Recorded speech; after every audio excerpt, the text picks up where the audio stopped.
There's a new iPhone in town. Apple has released a new iPhone 16e, and we have all the details on this episode of the Macworld Podcast.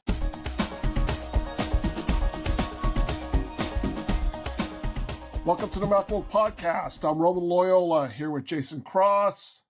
Good morning. And Michael Simon. Hello, sir. Tim Cook last week said there was going to be a new member of the family, and all the rumors leading up to today said it was going to be a new iPhone, the iPhone SE replacement, which is now the iPhone 16e. It's probably accurately named. Like we were thinking, oh, they're going to rename the iPhone SE, but it's not really the iPhone SE renamed. It really is a cheaper iPhone 16, and the iPhone SE is gone. This costs a lot. Yeah. It starts at $599. It's a lot more than the iPhone SE ever was, and it has a lot of the iPhone 16 features. Like it's got All right, wait one sec before we get into the features. Yeah. Why is it E? I don't know. Like E, what does it mean? Like efficiency. Why is it lowercase? Economy?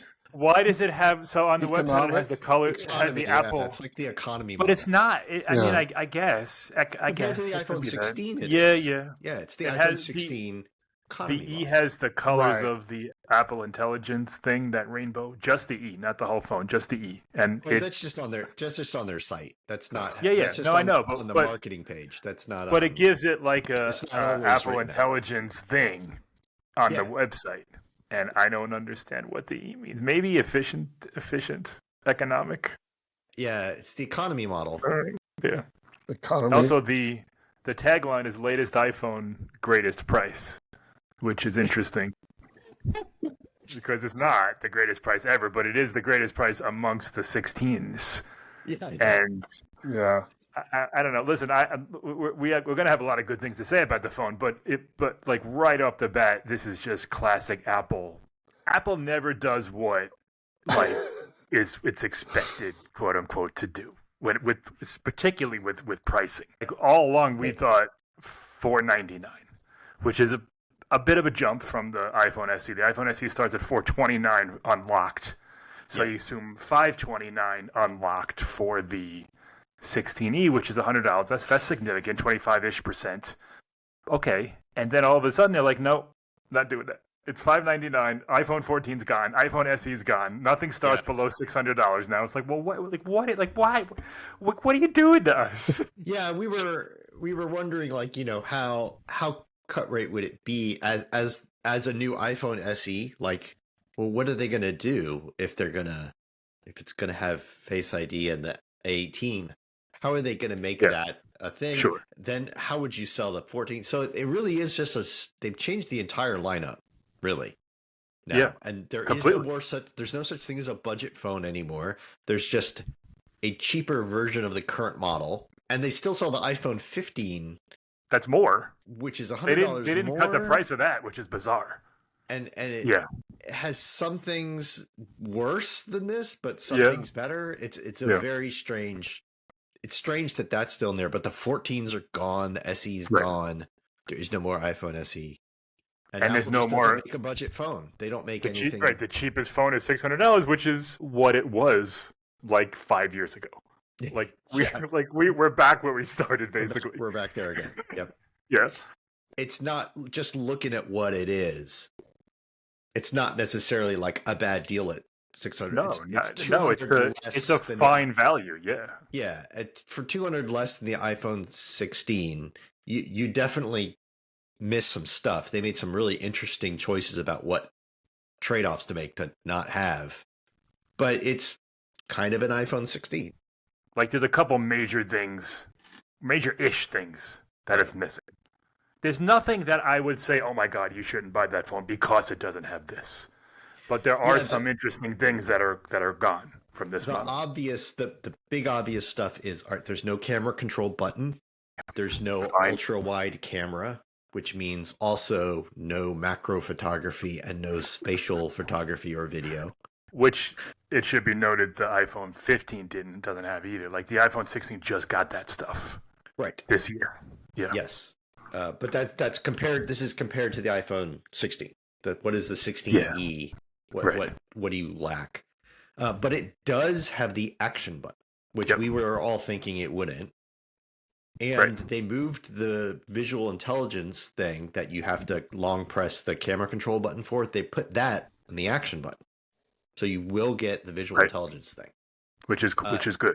Yeah, which is that's good. That's like the best Apple Intelligence feature. It kind of is. It's pretty slick once you get used to using it. It has an A18, but it's not the same as in the iPhone 16. It has 4 GPU cores, not 5. But it's still just called the A18. And we're not sure if they're also like reducing clock speeds or anything like we won't know until we test it, but for sure 4 GPU cores instead of 5. What like a weird little detail while we're still talking about the camera is it says photographic styles on the spec sheet, not latest generation photographic styles. So that thing where you can like fiddle with the saturation and brightness and then a little square like that it probably won't have that. It'll probably have photographic styles like from last year. It's fine. It's okay. It's not, I mean, it's neat that you could play with those things, but it doesn't have that. It doesn't have like cinematic mode again, because only one rear camera, but that rear camera is a 48 megapixel. It does have the 2x zoom, zooming into the middle quarter of the thing. Weird stuff it's missing, like it has no MagSafe. That's the big one. That's like what? Apple, I mean, this has been around since the iPhone 12. Yeah. And for it's 4 a years big now, it's just been on every phone. Yeah. And no and MagSafe. It's like Apple's, like they made other phones not compatible, but their standard is now QE2, which means like Android phones technically have MagSafe. Technically, it's the magnetic charging. And to leave it off this phone is very strange.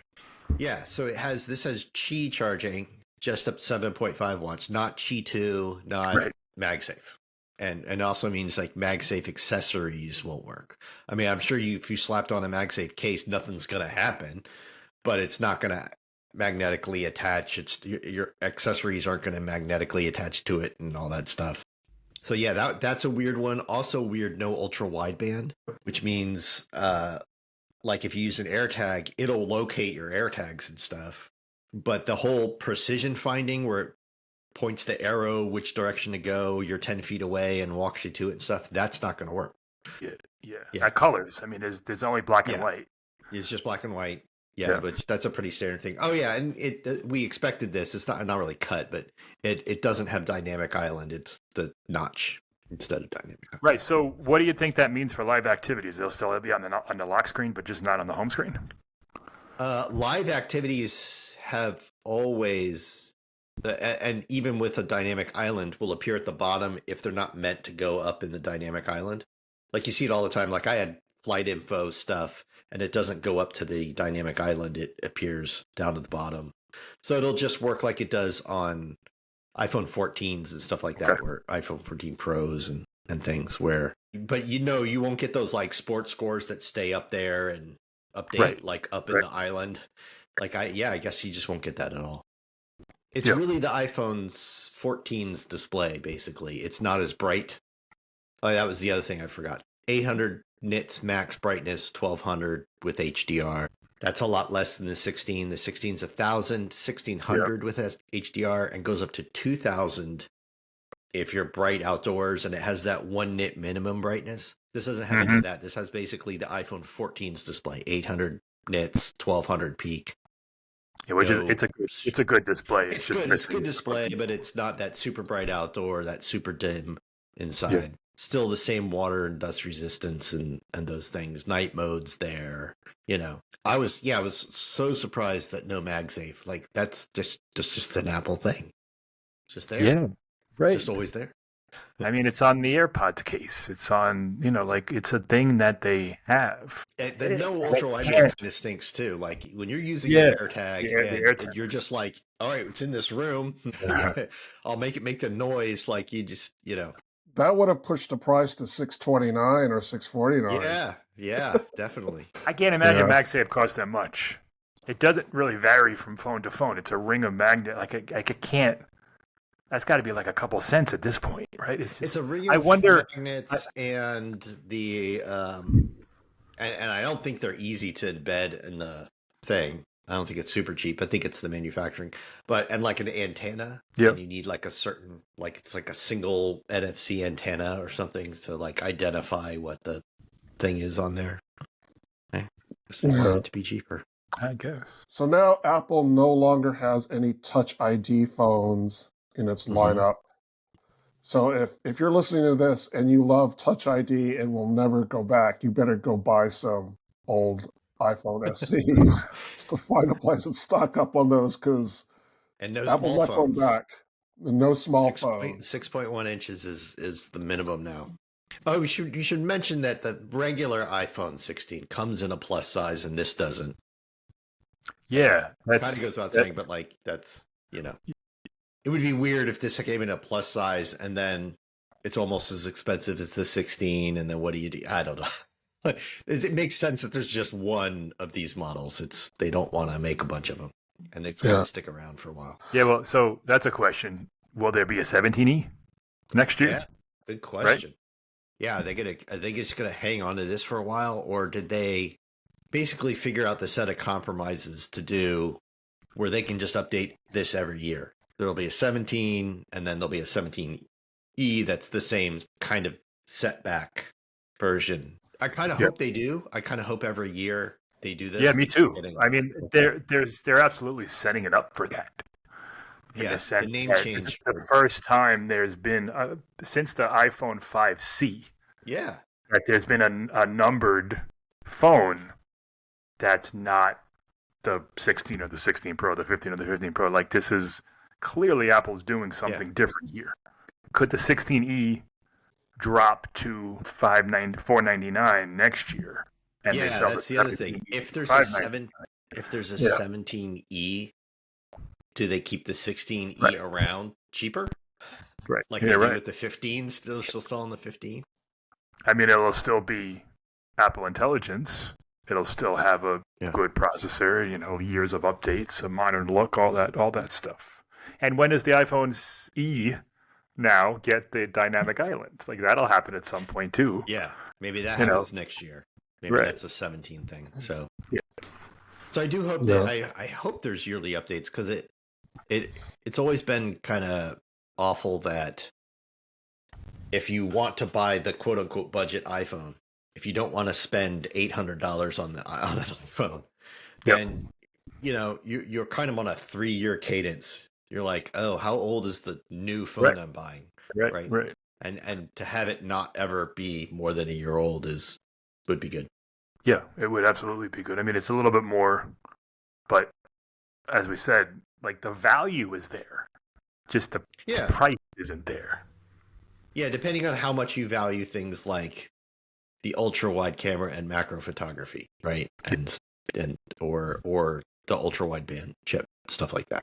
The other sort of big part of this news was that it's Apple's first cellular modem, the Apple C1, which there'll be a C2 and a C3, and this is a thing now. C for communication. I'm gonna assume I know what that means. Or cellular, maybe. Or cellular, or cellular. We'll see if later versions of the C chip start putting the Wi-Fi and everything into it as well. Right now, Wi-Fi and everything's a separate chip. So, but a new cellular modem supports the sub-6 5G on 4x4 MIMO, which is what everybody expected. But that is another thing you get with iPhone 16, at least if you're in the US. You get millimeter wave. You don't get that on the 16E. Not many people care. There's not a lot of places you can connect. And you're not always, like, your cellular speed isn't the limiting factor. But they talked about how power efficient it is. It's the most power efficient modem they've ever put in an iPhone. And they said because of that, and Apple Silicon and OS integration and all that other kind of stuff, it just gets really, really good battery life. It does have pretty good battery stats, like Apple's specs. They say it's 26 hours of video playback. Like an iPhone 16 is 22. Yeah, that's substantial. I mean, we don't know what part of that is due to the modem, but even if it's a quarter of it, that's a substantial increase.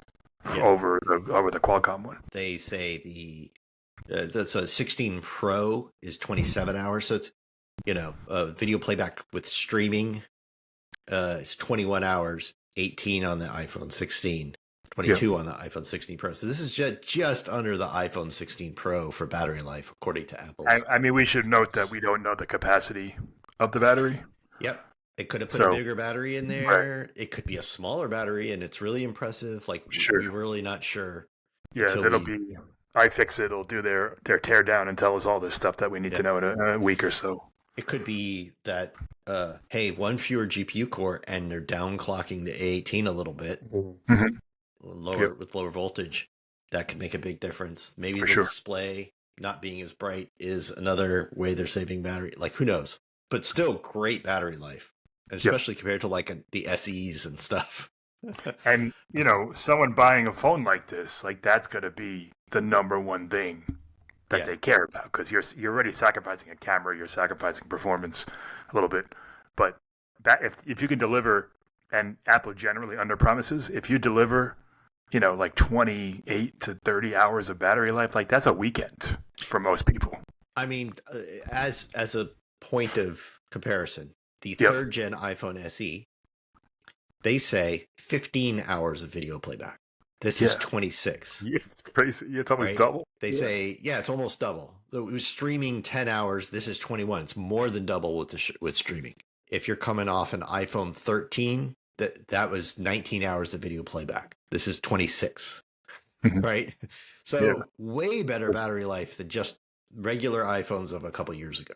Yeah. It's only when compared to other iPhone 16s that you're like, well, it's even better than the regular 16, but not quite as good as the Pro. We'll test it as well, but sounds like awesome battery life. What else about the phone? You do get satellite connectivity for it, if anyone cares. Well, no, just real quick. Good. Yeah, and real quick on that, Apple doesn't say anymore that it's 2 years. Like, it's just, this is a part of the phone in the press release for the 16E. So they either struck a deal with the satellite company or bought their own satellite without anybody knowing, because it's essentially a service that they just offer for free when you buy an iPhone. Now, I guess. I mean, they didn't announce that, but it used to be where it was free for a year, then it was free for 2 years, and now it's just... when the year almost was up, they just kind of changed it quietly to 2, and then they kind of quietly took it off the off the thing. So who knows how long the sort of emergency SOS satellite stuff is going to be free for, but maybe forever. So now the lineup looks like with the 16 Pro Max, 16 Pro, 16 Plus, 16, and then 16E. I guess you could throw the 15 in between the 16 and the 16E. The cost puts it between it, and then what do you get for that? It's really weird because you don't get it's an A16.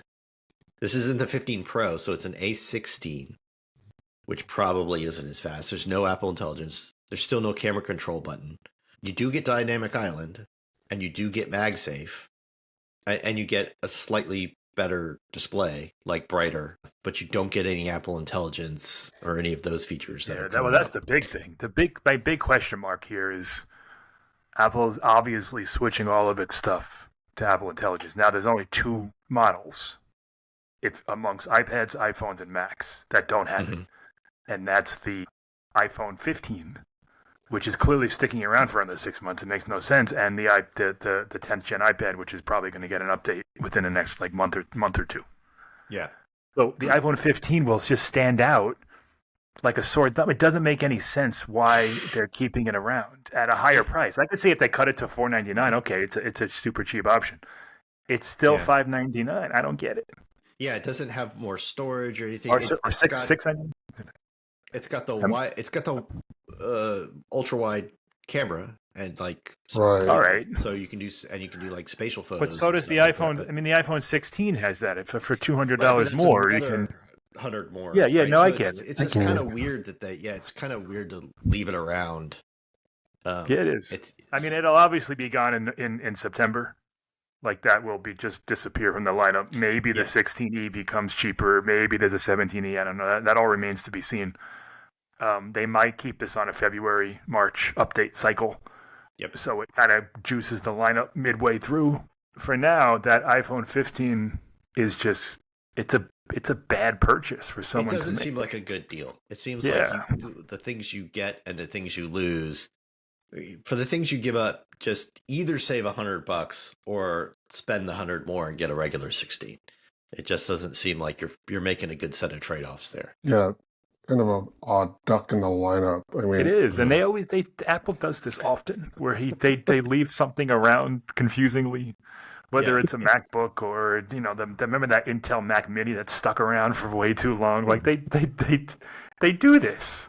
What are they going to do with this warehouse full of phones they haven't sold? Exactly. There's a warehouse full of they need to sell them. It would help if Apple made a marketing effort with it. I know it's an old phone. How do you make a marketing effort with an old phone? But that would help define the lineup a little bit more. Like you said, what are you going to buy it for? The cameras, I guess? Yeah, well, that's the main reason. I mean, as Jason said, MagSafe. Yeah. I guess that's not worth. It's good. I like it. Yeah. It's not worth $100 by any stretch. Yep.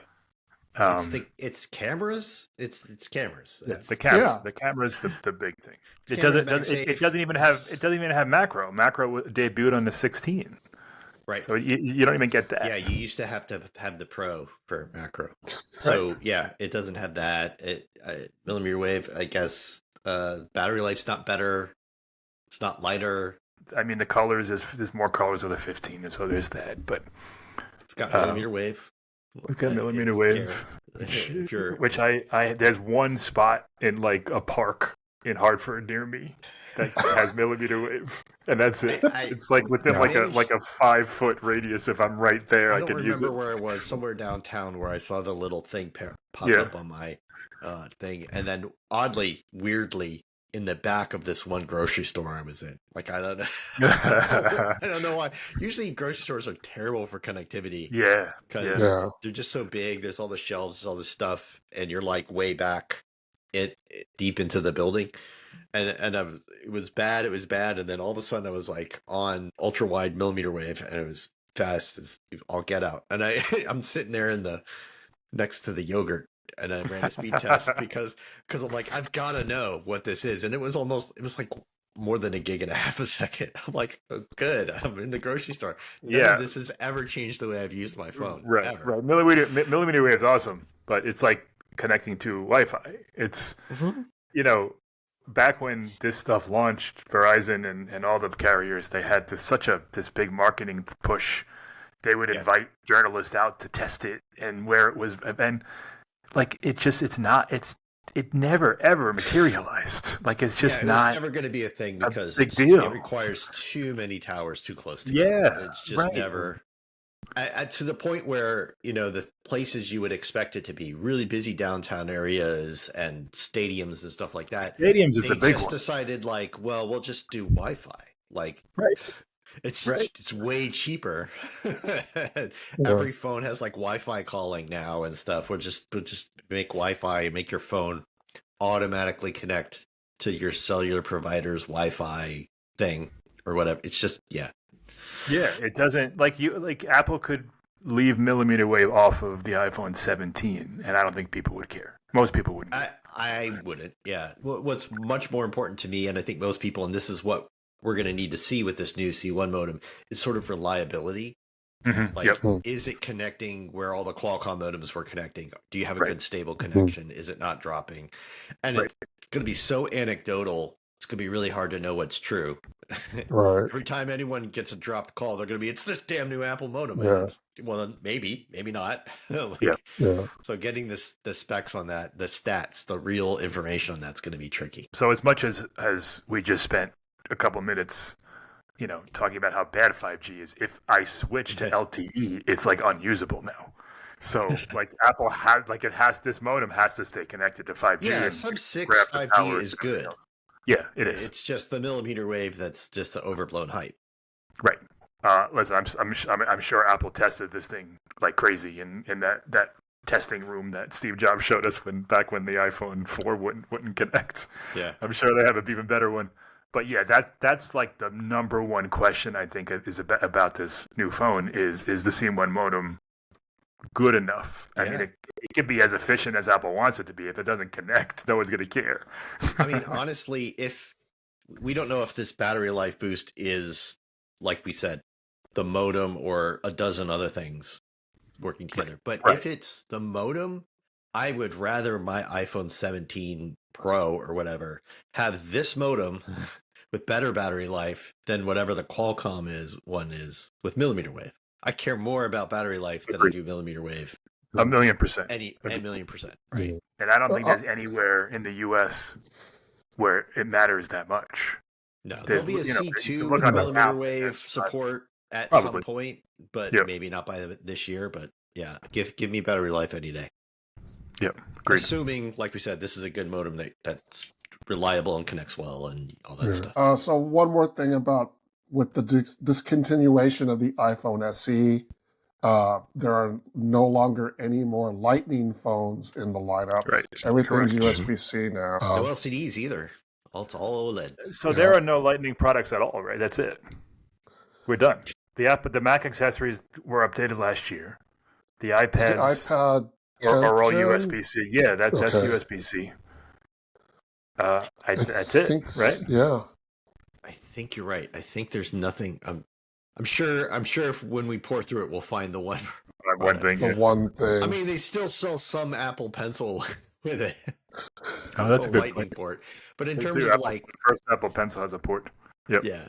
That's true. In terms of the actual products that have not a port, a plug rather. The things, I don't think there is one that I'm trying to think of anything that's Lightning.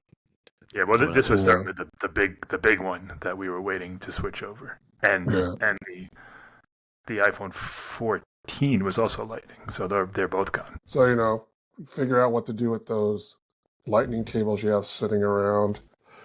All these extra Lightning cables. Oh my God, there's so many. I have like 50 in a drawer. Like they're just. Yeah, I went through my backpack. I had 5 of them. And I was like, why do I have 5 Lightning cables in my backpack? Because there's always somebody who's using an older iPhone who's like, you wouldn't happen to have a charging cable, would you? So and you can't. You're like, I can't find it, so you grab another one. You use it. You throw it in your bag. Your other one was in your bag. You just didn't see it. Yeah. So the iPhone 16e starts at 128 gigabytes of storage. Yeah, that's double what it was before. It used to be $50. Now it's not. So if we should compare it to $479, the iPhone SE is still significantly more. But it's the same storage options as the iPhone 16. Right. As the iPhone 15, it's 128, 256, and 512. Yeah. It's at $599. It's basically $200 less across the board. Yeah. If you're in the UK, 200 pounds less, It's a great phone that should have not. So the phone itself shouldn't have been $499. Like this phone, maybe not. But I think Apple should have found a way to get there because I think it's much more appealing. Well, sure. Cheaper's at always $499. Yeah. But even just that psychological price point, $599. Like I kind of recoiled when I saw that number. Like it's high. Well, I guess if I had one thing to say, it'd be like the name is appropriate. This is not the iPhone SE 4. Correct. The iPhone SE is dead. Apple doesn't sell a cheap phone anymore. They just sell a cheaper iPhone 16. That's what this is. It's the iPhone 16 economy. Right. And it is $200 less is not really a sneeze at. Well, 200. Yeah, I agree. I mean, $200 less is a big chunk less. It's just not a budget phone. It's just hard when Apple established that it was $399. Like that's a cheap phone. Yeah. No, now it's not. They don't do not cheap anymore. It's cheaper than the one that we want you to buy. Yeah, that's what I mean. The cheap phone's gone. It's dead. It's gone. Yeah, this is an SE. It's not. But do you guys think with the price, it's weird to call it a price increase because, like as you say, Jason, it is a different model. It's a different model. But do you think it's indicative of what we could see in the fall with the iPhone 17? Man, it's so hard to predict with Apple because they on one hand, never seem to pass up an opportunity to raise the ASP, the average sale price of the iPhone, to find a reason to either make it more expensive or make the least expensive version unappealing so you have to buy an upgraded thing. They always want to get more out of each customer. But at the same time, we've been surprised sometimes where we're like, we really expect a price increase and there wasn't one. So, and God, who knows what's going on with like tariffs and supply stuff and everything. Like, right. God, it could be.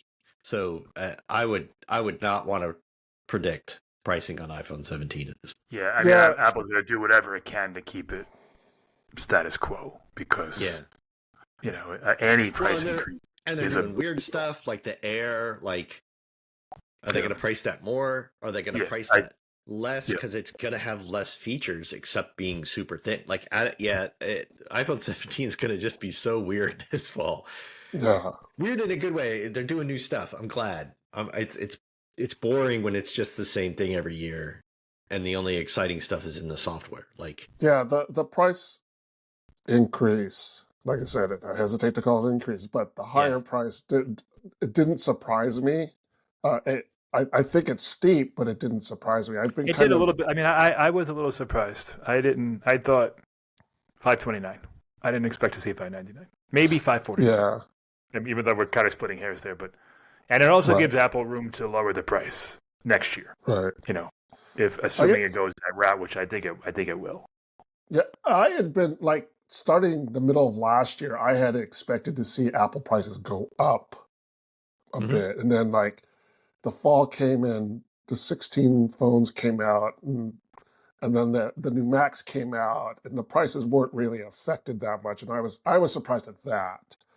So to see this higher price here didn't surprise me as much, but it still feels steep to me. But so if the prices went up in September, that wouldn't surprise me that much. I'm not even like, I don't have any information on that.